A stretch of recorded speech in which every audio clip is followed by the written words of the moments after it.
Xo'sh, gemangiomani operatsiyasi bo'yicha narkoz berish mumkinmi? Hurmatli yurtdoshlar, ota-onalar, qo'rqmanglar. Faqat gemangioma emas. Gemangiomani o'zi nima uchun operatsiya qilinadi? Gemangioma kosmetik xarakterga ega bo'lgan kasallik bo'lganligi uchun u hech qanaqa organizmga hech qanaqa zarar keltirmaydi yoki boshqa bir narsaga, yomon narsaga o'zgarib ketmaydi. Prosta masalan, bu bolajonlarning yuzida bo'lishi mumkin, qulog'ida bo'lishi mumkin, kimnidir ko'zida bo'ladi, boshqa joyda bo'ladi. Ya'ni u o'sha kosmetik jihatdan yuz tuzilishida o'sha noqulaylik tug'dirmasligi uchun uni olib tashlash hozir yo'lga qo'yilgan. Birinchidan, agar siz buni yo'q, bunga shart emas deb qarorga kelsangiz, bu turaveradi. Bu sizga hech qanaqa qarshiliklar yoki qiyinchiliklar tug'dirmaydi. Bu ikkinchi masala.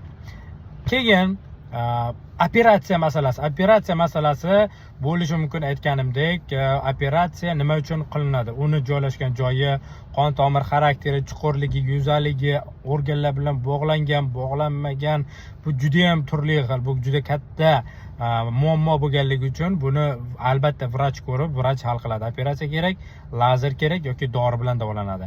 Keyingi masala, operatsiyada narkoz. Narkoz preparatlari bular shunday ishlab chiqilganki, bu narkoz preparatlarida ishlatiladigan dorilarni eng uzog'i davom etadigan vaqti 20 minut. U dorini qilgandan so'ng 20 minutdan keyin bo'ldi, o'zi 21-minutda u A modda, narkoz beradigan, og'riqsizlantiradigan, uxlatadigan modda 21-minutda o'zi parchalanib B moddaga aylanadi. O'zi B moddaga aylandi degani u o'zi narkozga ishlatilmaydi, ya'ni organizm parchalaydi degani. Shuning uchun ne только gemangioma, har xil ekstrem holatlar bo'lishi mumkin. U yosh bola bo'ladimi, homilador ayol bo'ladimi, yosh katta inson bo'ladimi, ekstrem operatsiyalarning hammasida agar kerak bo'lsa narkoz ishlatiladi. Bu zararsiz.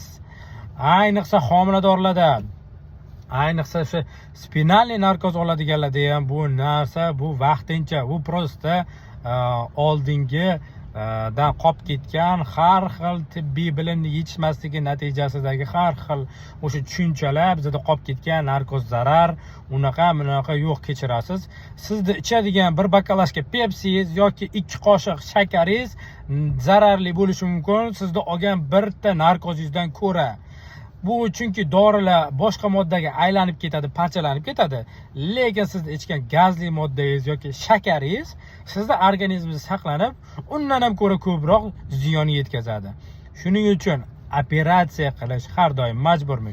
Yo'q, majbur emas. Dorilarni berish qanaqa? Hamma doim ham dori bersa bo'ladimi? Yo'q, ba'zi holatlarda dorilar uni davolay olmaydi. Qarshi ko'rsatma nima? Qarshi ko'rsatma bo'lishi mumkin. Lazerga ham qarshi ko'rsatma bo'lishi mumkin. Bolalarda ko'pincha birinchidan bu yosh bolaligida chaqaloqlarda ko'p aniqlanganligi uchun hali yurak klapanlarida tug'ma nuqsonlarga yetishmovchilik bo'lishi, ikkinchi buyrakda o'zgarishlar bo'lishi, uchinchi hali jigar to'liq o'z ish funksiyasini boshlamaganligi ham qarshi ko'rsatma bo'lgan bo'lishi mumkin. Sizda shularni tekshirib, men o'ylashim bo'yicha bizning hamkasblarimiz, albatta men ularni malakasiga va ish faoliyatiga ishonaman. Shularni e'tiboriga olib belgilanadi. Shuning uchun ham bu tekshiruvlar zarur. Har doim ham qilish kerakmi, qilish kerak emasmi? Bu siz tanlaysiz.